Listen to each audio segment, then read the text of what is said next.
naman natin ang update sa ginagawang bilangan ng boto dyan sa PPCRV sa Balitang Pambansa ni Noel Talakay live. Noel! Princess, 2 araw matapos ang Hatol ng Bayan 2025, nagpapatuloy pa rin ang ginagawang unofficial parallel count ng Parish Pastoral Council for Responsible Voting o PPCRV dito sa kanilang command center. At dahil nga dito, talagang lumalabas na pag nagda-number 2 ang dating senador na si Bam Aquino. Sa panayam ng mamamahayag ng tagapagsalita ng PPCRV na si Ana de Villasingson, sinabi nito na hindi siya nagulat na pasok sa top 12 at nag-number 2 pa si dating Senador Bam Aquino ngayong 2025 midterm election. Matatandaan na si Bam Aquino ay hindi pasok sa top 12 sa mga senatorial candidates sa ilang mga survey. Pero ayon kay Singson, sa isinagawa nilang mga voters education sa mga eskwelahan, karamihan ng mga kabataan ay boto kay Bam Aquino. Are very, very different because they show us their votes. And you should see the votes in the schools. They're very different from the ones you see in the surveys.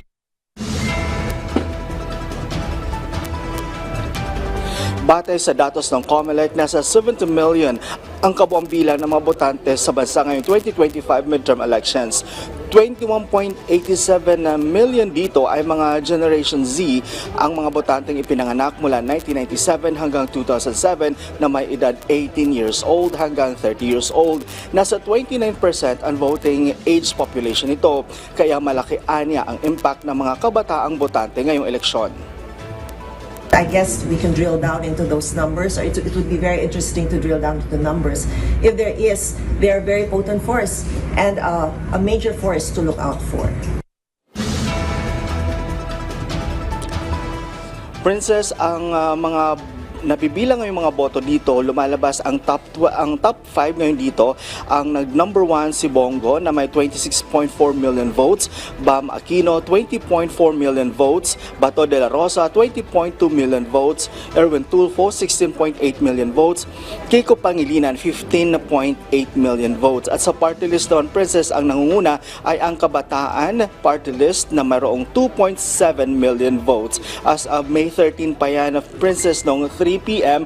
kasi katatanggap lang nila kagabi yung ilang mga impormasyon na na-transmit sa kanila at ngayon pa lang iproproseso ng PPCRV para naman ma-update yung kanilang bilang ng mga boto ng mga kandidatong senador at ang mga party list. At dito rin gagawin, tinatanggap nila ngayon din yung mga printed na mga election returns at gagawin nila yung tinatawag na stare and compare. Itong stare and compare, ito yung pagtingin doon sa printed materials at doon sa QR code kung tama ba yung mga boto na napapasok or ito ay pag-validate naman doon sa boto na ibinibigay o tinatransmit ng COMELEC papunta dito sa PPCRV. Princess? Maraming salamat, Noel Talakay ng PTV.